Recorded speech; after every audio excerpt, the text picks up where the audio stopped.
Hey, we're back for another talk, and we're going to be talking to Perry the Pig. Let me get his Twitch. Give you guys a shout out to him. So do check him out, give him a follow. I'm going to give him a call here in a second. Basically, what we've been trying to do is I'm doing the rounds right now, talking to creators who mainly make content for Last Epoch to give them some time in the spotlight to get some of the questions they might want to have asked in this interview, and just have a conversation with them to see what they think about the teasers and everything. And we'll take it from there. So let me just call up Perry and see how he's doing. So, how you doing?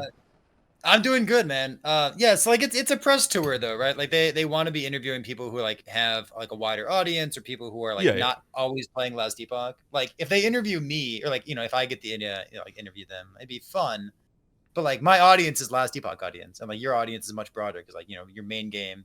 I think your main game is still PoE and PoE2, right? Yes, sir. Yeah, cool. So yeah, so you're a CT, I believe. I'm a CT. Yes. So like you and I both need to sit here with like stupid smiles on our face whenever Twitch chat asks questions. Yes, sir. Which is wonderful. I do really like it, but man, it's frustrating, isn't it? It is very frustrating. Oh man, I made a statement. I had no idea. There was like this journalist game news site. Somebody linked to me. They were like, "Oh, GHAZZY is hype for Last Epoch. Is it warranted or something like that?" I was like, "What the fuck? This got to be fake." And then I checked it, and apparently it was referencing a Last Epoch Reddit post that was a clip of me, and it just blew up. And I'm like, "Yo, what the hell is happening?" But I made a video talking about the teaser stuff, and apparently I said one sentence too much, borderline breaking the NDA. Luckily, Mike had already spilled the beans, so I was off the hook. But holy fuck, man, we got to be careful. But you played all right, so you played a lot of the CT, I guess. I played a little bit of CT. I've been dipping in and out. I know what's going on. I got stuff that I can't quite talk about yet. Yep, we got to be careful. I told chat about that. Every time we say something, we're like, we have to stop and then wait 10 minutes to verify in our head that, yes, I can say that, and then we say it. Right. The conversation kind of moves slow. Yeah, exactly. Well, something I kind of failed on when I talked about Lizard and Dreadful is making sure that you guys get to introduce yourself to everyone. So could you like tell the world? I'll probably post this on YouTube as well. So just explain who you are, what you do, and just sell yourself basically. And you just gave a shout out to me in Twitch chat as well. So yeah. I'm Perry. Been playing. I guess I played Path of Exile for a long time. Played it for like 5, 6, 7 years, something like that. Like 15. That's almost Kickstarter. Not quite, but like like 15,000 ish hours in the game, like game plus BOB plus PoE2 and all that nonsense. So played a lot of that, and then jumped over to Last Epoch instead, and probably I guess basically just played that game for as long as I could. Like there's been a couple like on and off periods when like we're waiting for patches and whatnot, but basically just Last Epoch's the main game at this point. So what do? Done a lot of build guides. We do build contests as well, encouraging people to like make new or like try using uniques like a new weird way.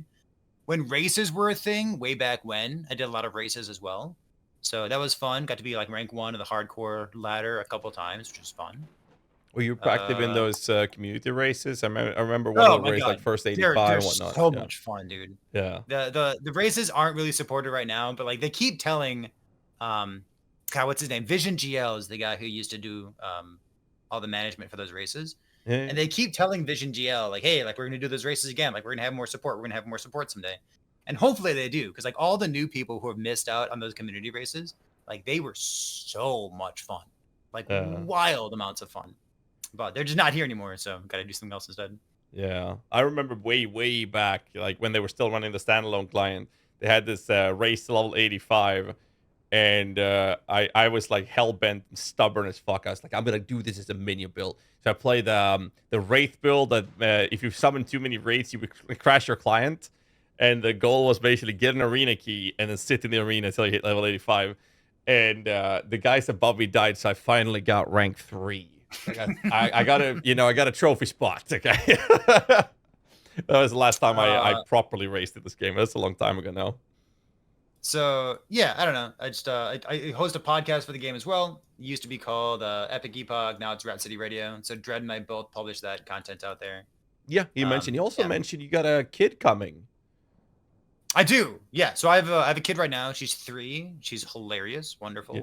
Congratulations. And then right after patch 2 drops, like a week later, the second kid's gonna be born. That's So I awesome. might miss a couple days of stream, Yep. but I know that yeah, feeling. we'll see. I have I a was gonna daughter let. who's turning 2 soon as well, so I know the drill. Oh, congratulations! Oh my Thank you. god, 2 years old. 2 years. I got to tell you, man. One dad to another dad. 2.5 was the best. 2.5 was Yeah? like fucking awesome. Like when they're finally Loved able two to and a like half. start talking more properly. Oh my god, yes. Yeah. 3 years old. So they call it being a three-nager, and apparently they have like more hormones in them than a teenager does. But like they're a third the size of a teenager. Yep. So maybe 3 is frustrating, but two and Yep. a half was fucking fun. I'm experiencing this process about 6-7 months ago. She started kindergarten, so I've been constantly sick ever since, and it's been a hell. But other than that, it's good. We can talk about Last Epoch, or we can talk about being dads. Yeah, I like let's that move on too. to Last Very Epoch. fun. Let's do that. So I guess Okay, the so first question would be, what do you think? Like again, without breaking NDAs on yeah. the CT, what's your take on the teaser? Like, like what level of excitement are we at? I'm huge copium on the Sentinel rework. I Yeah. suspect that it's going to be successful. Boy, I hope so, because like I'm not like a Sentinel main, but I really do enjoy Sentinel. Mm-hmm. The teaser video itself, like the beginning of the teaser was like 30-second cinematic. The end of the teaser was a 30-second cinematic. Everything in the middle, I legitimately had to pause the video every 1 to 2 seconds and talk for like 10 minutes about what was on the screen. Yep. It was an absolute info dump worth of information. Like, holy shit. Like, they've had some like mediocre teasers in the past. Like they do some okay teasers. This was an incredible teaser that they did.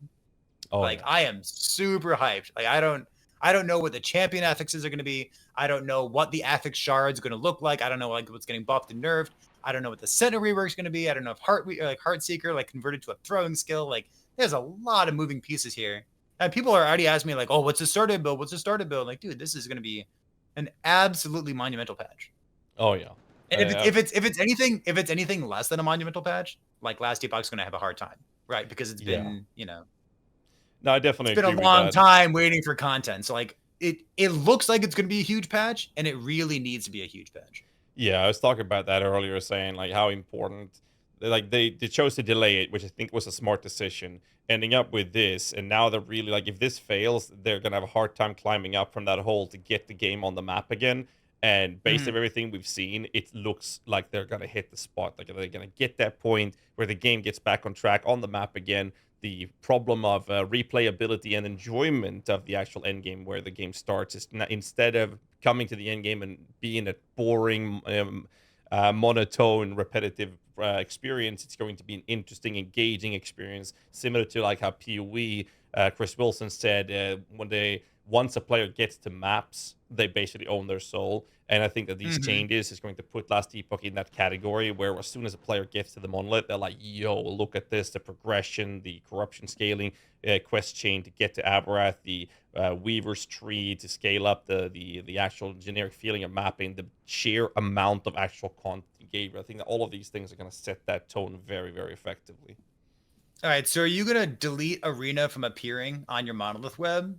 Or are you going to do the super mega Arena? No, I'm not really ever been a big fan of the arena. Ever, I think that the arena is one of the most dull content to do. So it's probably going to be one of those things that's like I don't want to engage with it. If like having those two options, like removing one of the worst parts of the game, or like juicing it up, the juice had better be completely insane, or else no one's ever going to click on it, right? Yes, but there are some people that like it. Obviously, you have the leaderboards there as well. So something I really do like is that they're something that both PoE and Diablo 4 can take some goddamn notes on. It is player agency. So you see the change they did with moving crafting shards materials directly into just being soaked up rather than being itemized, right?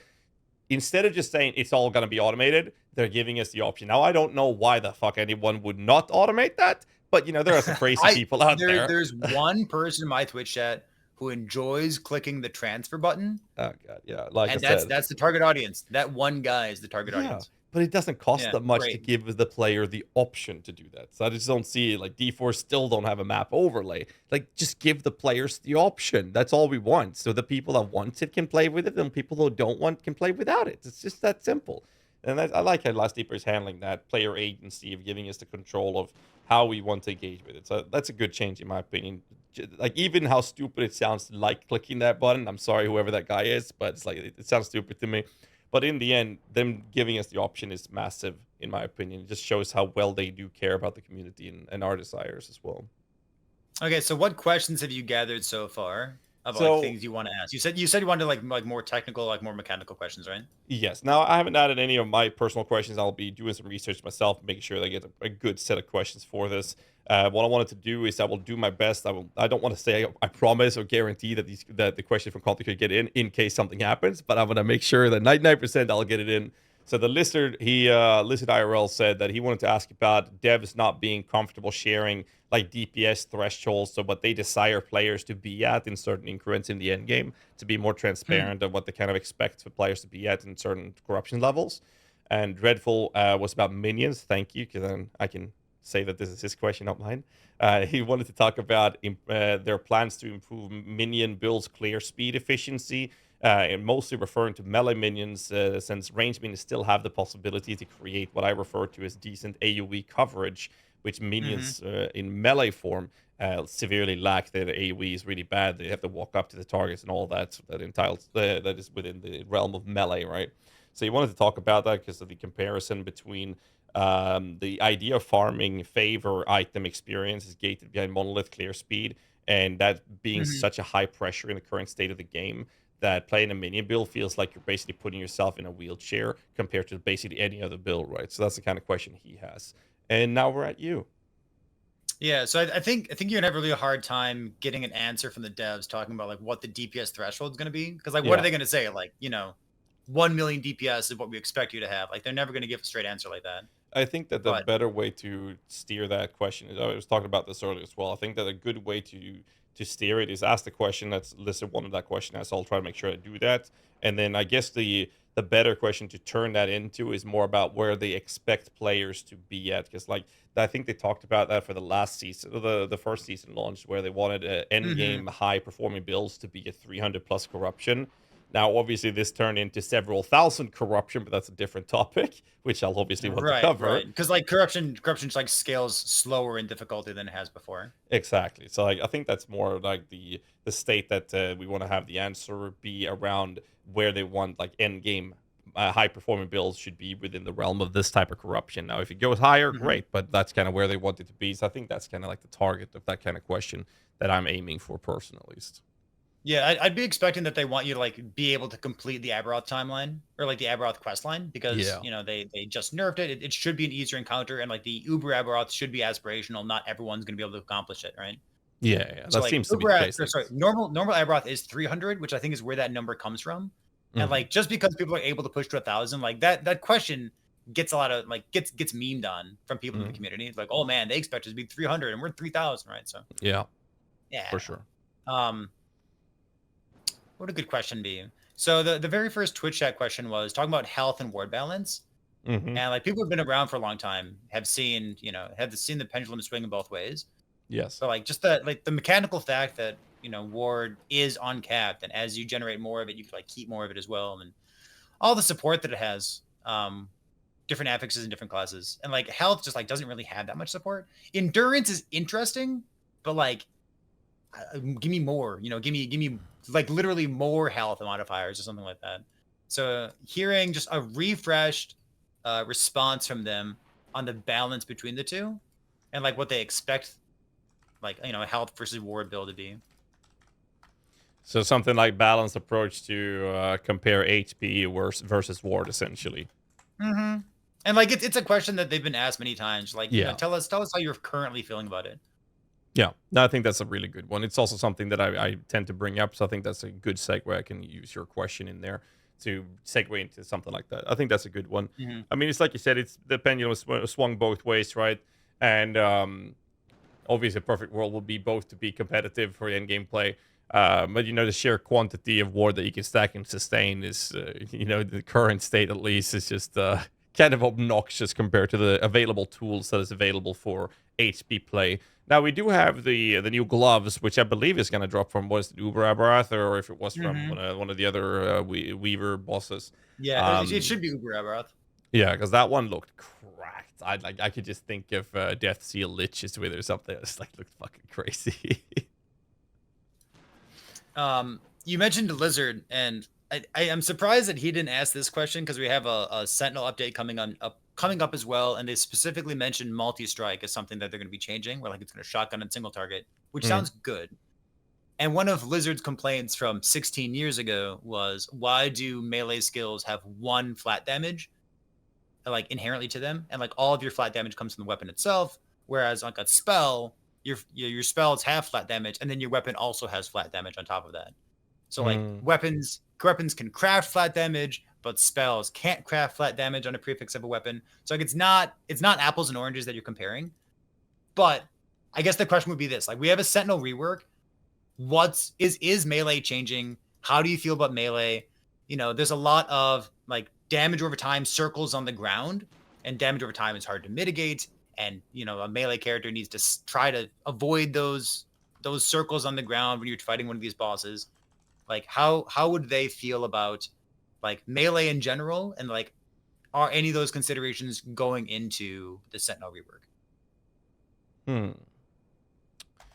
So, how would you want that to be worded? Say in a one-liner question to Sure. get that How would we across. word that?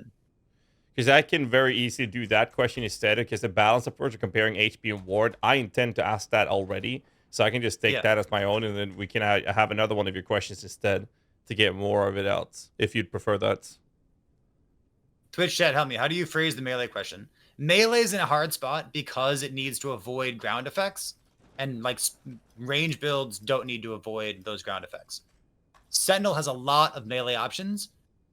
How is like is melee getting any new tools for um like navigating boss fights, or how about just like navigating boss fights?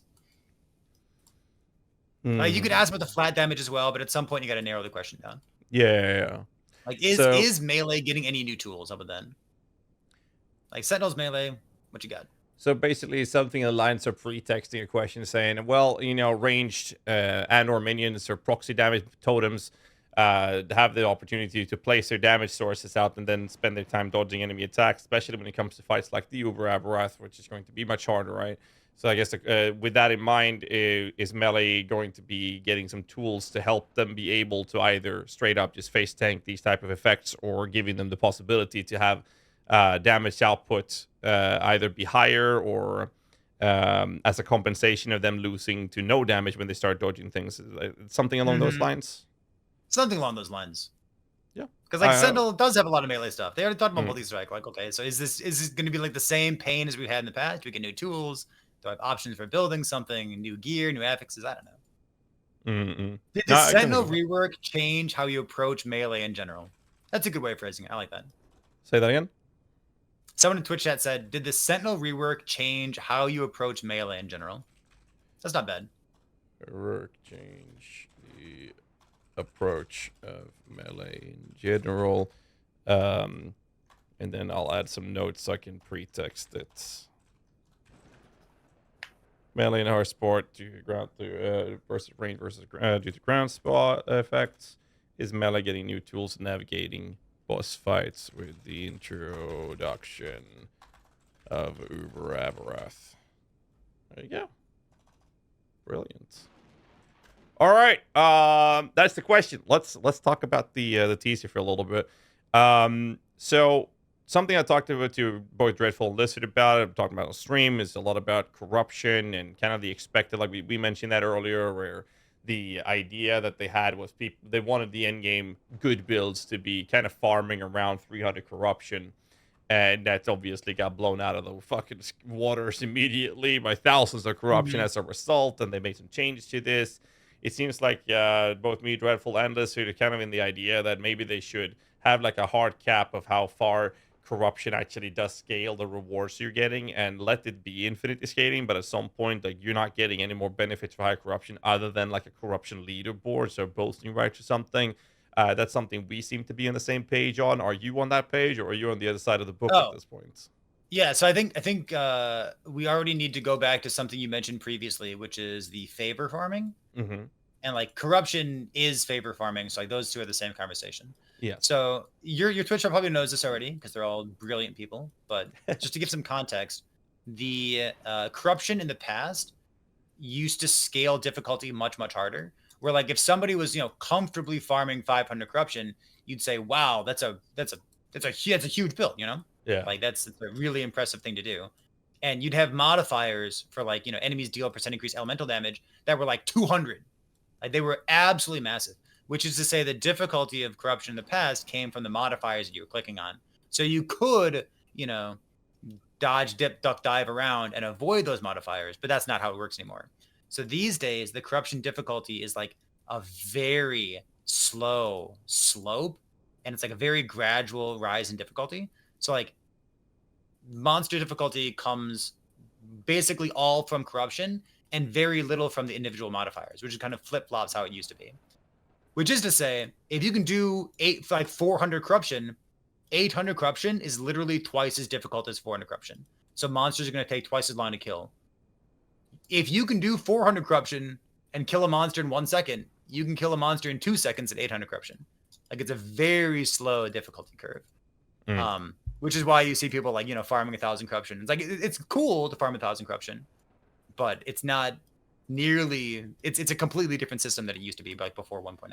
They also slow down the reward progression so that it has diminishing returns. The higher the corruption you get, the difference of favor farming items and gold and the LP chance still goes up, but it's very small incremental steps compared to how it was before as well. To basically drastically lower the efficiency of someone who's farming 1,500 corruption versus 1,000 corruption. It's not that big of a difference. If you're clearing the 1,000 corruption faster, it might even be better in terms of so that's been nerfed.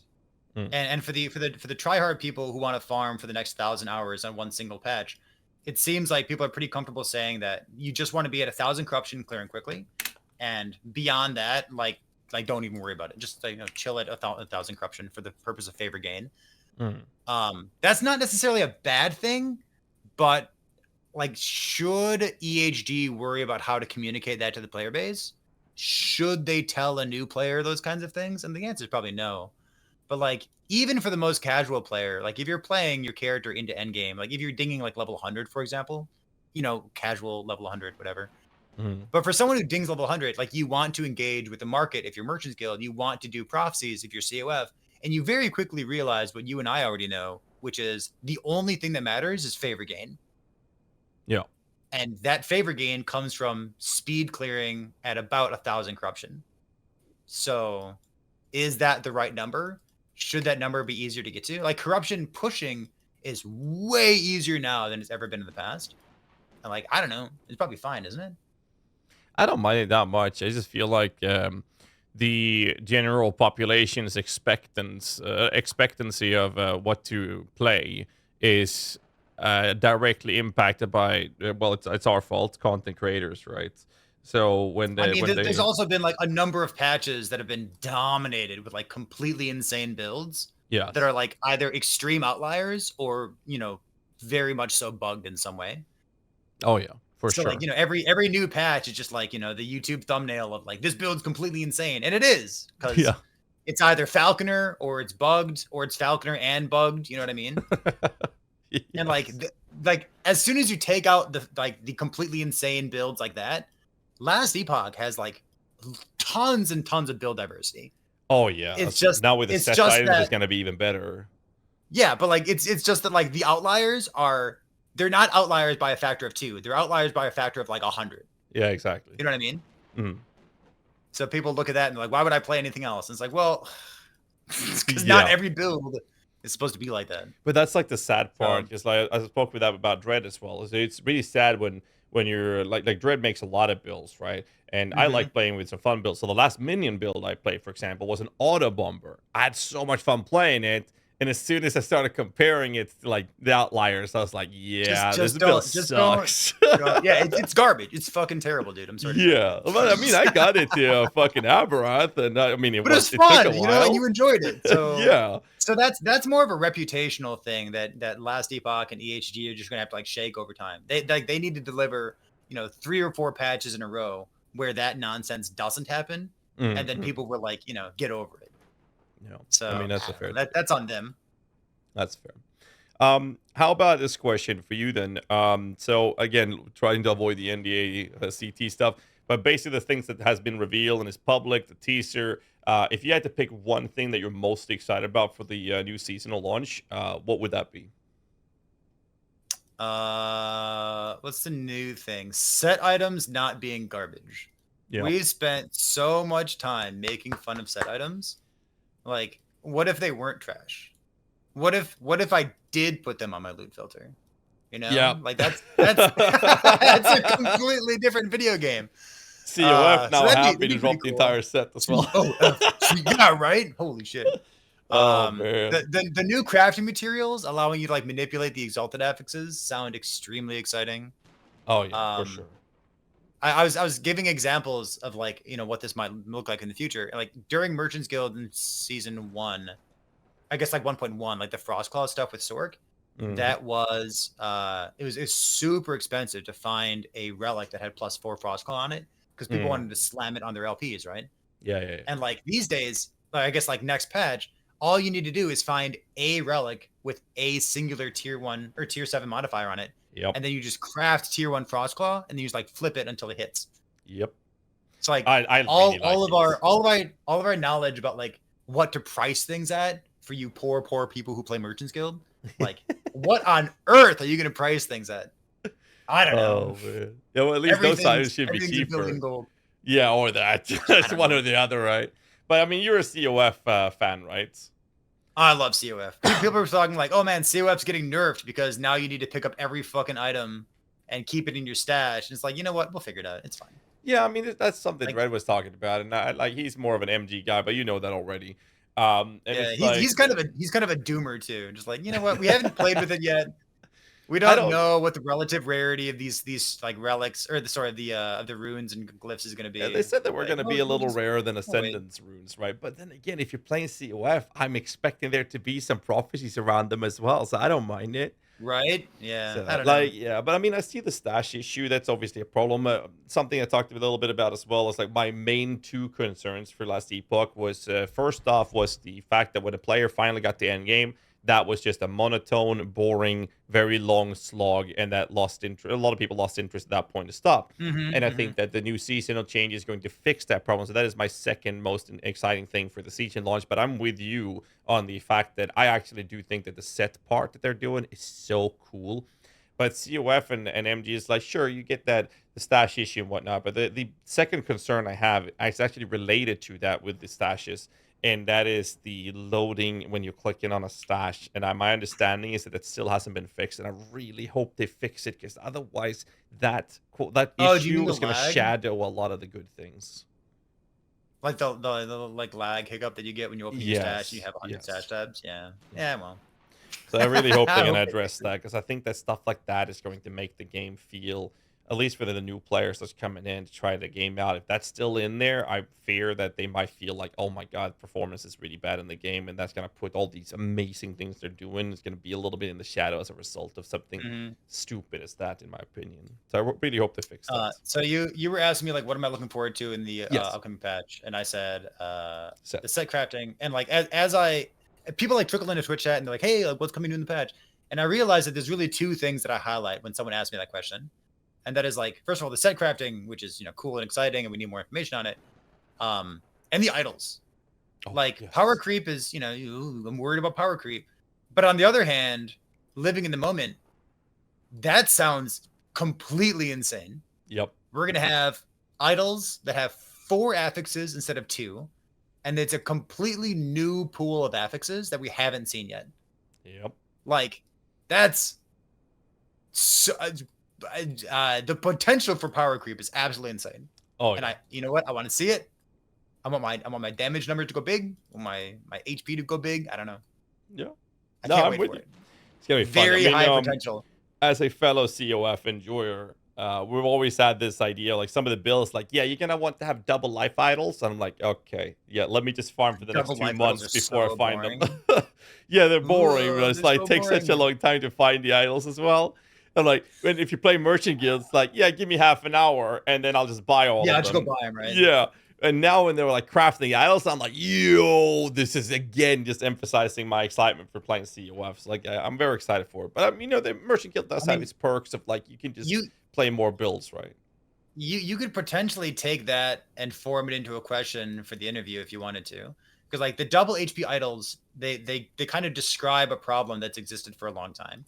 Oh, Like first of all, like defense more important than offense because you can't deal damage if you're dead. You can say that, but mhm. just like some skills just don't have anything that they could use for idols. Like we need more idol support, or like we need more options. Like, are we gonna get more idols? Are we gonna get like, I don't know, like maybe the new idol crafting is exactly the answer to this question. And then the other Could side be. of it is like the double HP idols are really fucking strong.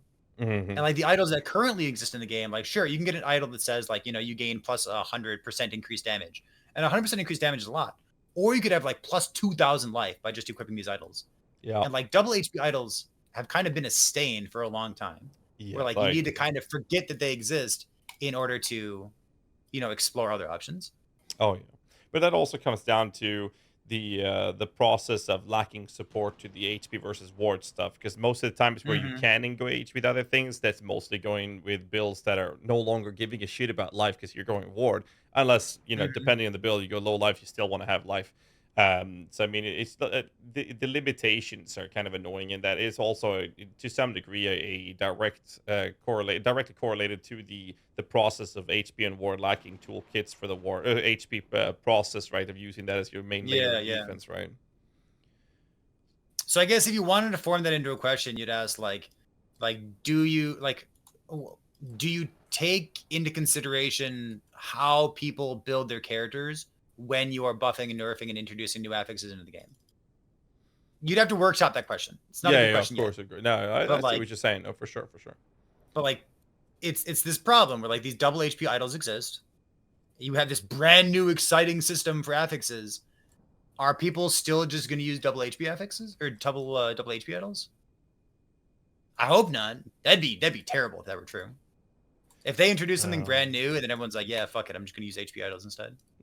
That'd That's be true. not But I good. mean, that also comes in hand with how the balance patch, the actual patch itself, describing like what are they going to do to HP versus ward, right? Because if they Mm. balance the HP ward situation to a better state than it is, I'm not saying we're looking for perfection here, but if they get it better, then we might already be less incentivized to run double HP idols.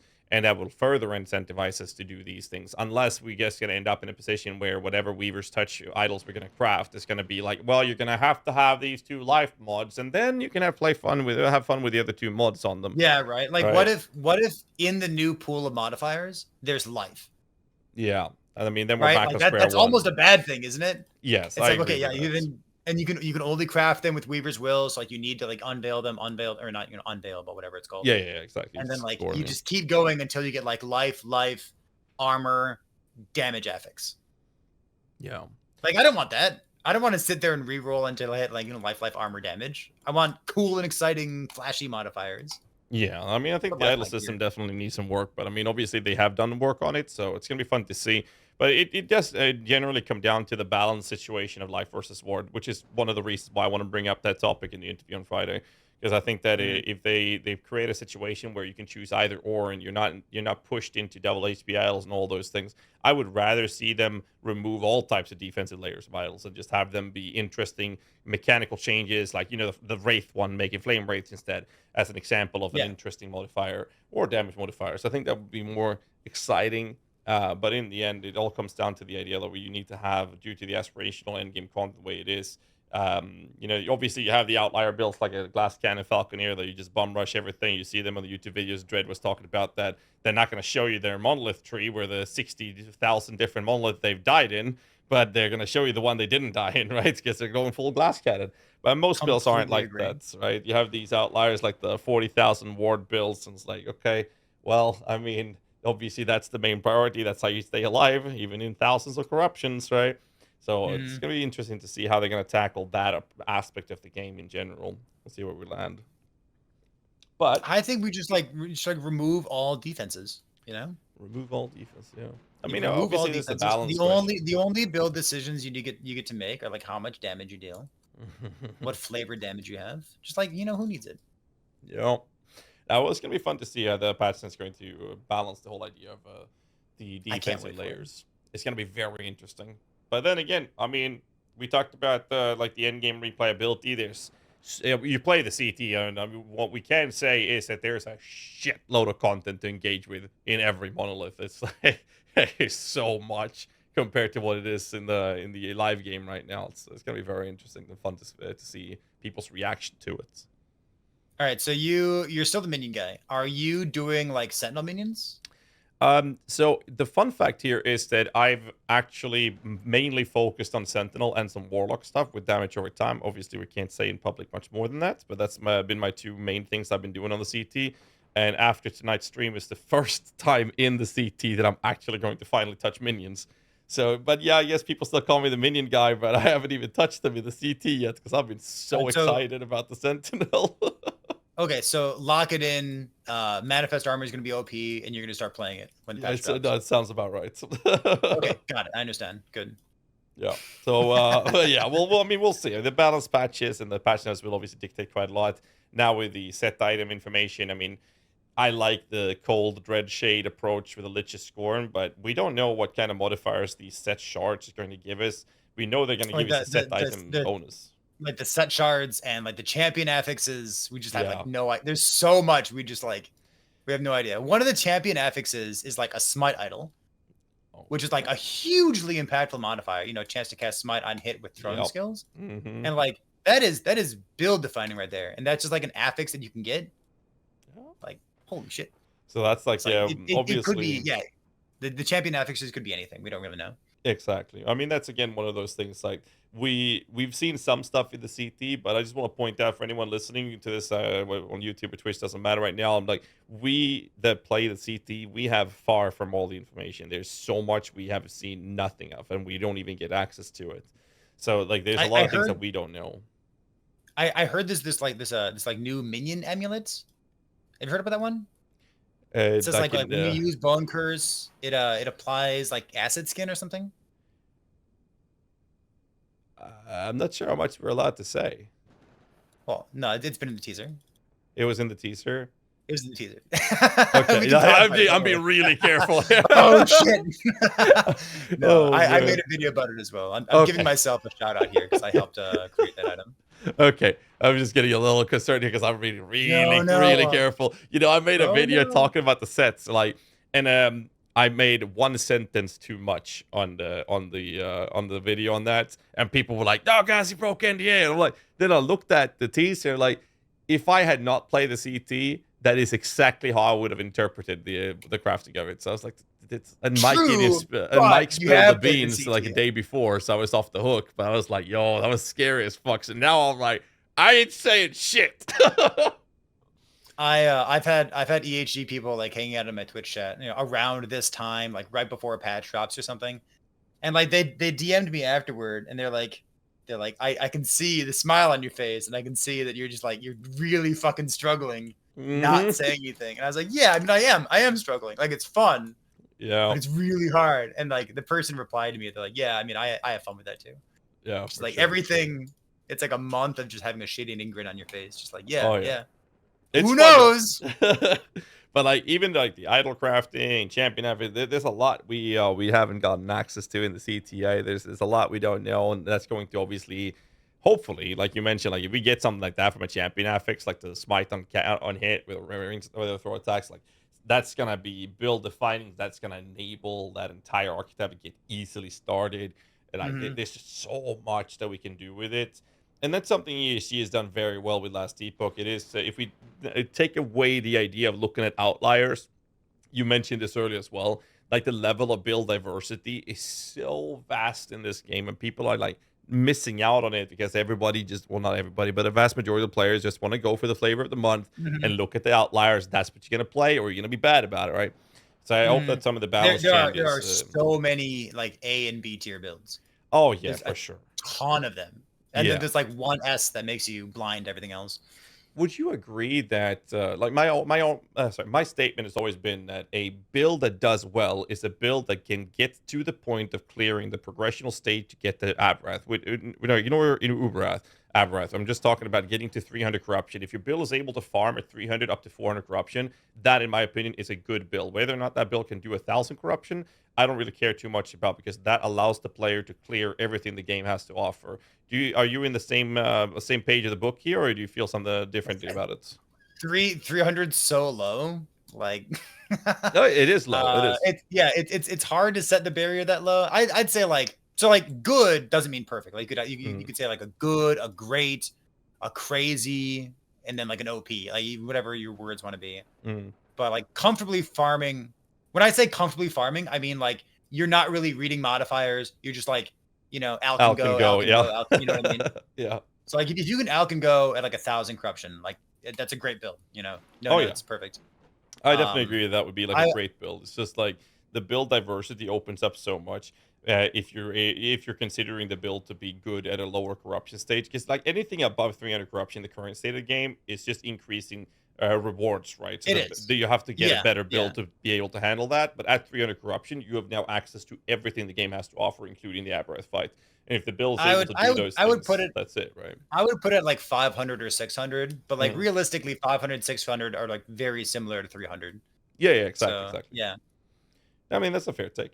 I mean, it's just a different personal preferences and how we look at things, right? But it's like you Mhm. said. I mean, there's so many builds that even that can handle 500, 600 up to 1,000 corruption, even when they're not the outliers that are doing thousands upon thousands, right? So Mhm. there's definitely a lot of build diversity, and I think that the changes that they're introducing is obviously going to further emphasize the quantity, or the sheer quantity of available build diversity builds that people will be Now going that to. now that we're like revisiting corruption and talking about this, like I would like to have a question somewhere in there about favor farming. Like how do you feel about favor farming right now? Like I would like a cap on favor farming, like you can get to 1,000 and then like, it no longer scales past that point. Yeah, well, that comes down to the Uh, whole corruption question. I will be bringing that up myself, so it will be baked in.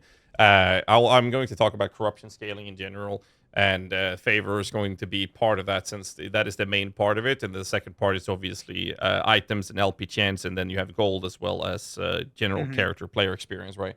But favor farming is a part of the corruption scaling, and I will definitely be bringing that up, as I want my interview to be focusing on balance changes and general balance changes, but not just that, but also the Sentinel rework, and going more deep diving on the mechanical aspect of it. So that will definitely be part of Mhm. it, for sure. All right. Is there anything else you want to bring up, or do you feel like you got the most of the stuff out off your chest? Will volatile reversal be a viable DPS skill? Volatile reversal. Can I play like, crit volatile reversal? As a Phil, I'm gonna add that as a little backup question. We'll see if we get to that one. Well, it's got damage nodes in it, doesn't it? It I'm says pretty like sure it volatile does. reversal deals more damage. And like, well, if it's got damage, then how come no build? Yeah, yeah, that's a fair take. To be fair. Come on, Judd. Yeah. We gotta put a fire under our asses. Get some answers. Come on, dude. All right. In that case, let's wrap it up. Perry, just give a quick rundown what to expect on your channel. What's your plans from now till the launch, and what are you gonna do on the launch based on what we know so far, and where can we find you? YouTube, Twitch, and all that. Sure. So socials first, twitch.tv/Perry the Pig. There's links all over the place to the like different things, but YouTube's the same. Twitch, or I guess YouTube, Perry the Pig as well. Mhm. So anywhere you look on socials, you should find that username. What are we doing until launch? Probably just like playing Last Epoch. So I've been wanted to like refamiliarize myself with like pushing through the Harbingers because I forgot how fucking tanky they are. Yeah. So I want to get better at that portion of the game so it's not so frustrating. Fair. I actually never played Balatro. No. So at some point here, I want to play like a little bit about Balatro as well because like it keeps coming up in conversation. Fair enough. Post launch, I'll probably be playing softcore, COF again because I like COF so much. Mm-hmm. Kid's gonna be born, so we'll take a couple days off for that, Of course. and then probably gonna be playing a Sentinel, and then at some point we're also gonna do our build contest that we've done in the past.